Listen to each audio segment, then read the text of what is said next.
Yeah. And I don't sure. Will they have holes here?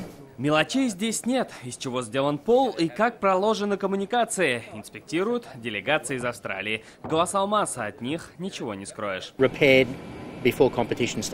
Большинство вещей готовы уже задолго до соревнований. Мы под большим впечатлением от места проведения мирового чемпионата. По сравнению с предыдущими соревнованиями, это высший класс.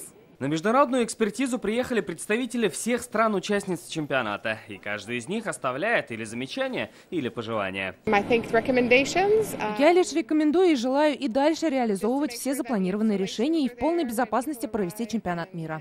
Пока здесь только голые стены и делегаты, но уже можно сказать, что площадка на финишной прямой подготовки к мировому чемпионату. Из самого важного сюда остается завести специальное оборудование для компетенций.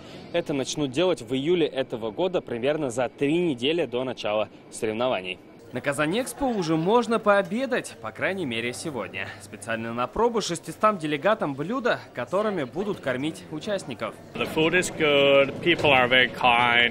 Еда очень вкусная, люди доброжелательные. Это реально прекрасное место. Мы, правда, еще не все посмотрели, но первое впечатление изумительно. Такие смотрины в рамках недели подготовки к мировому чемпионату.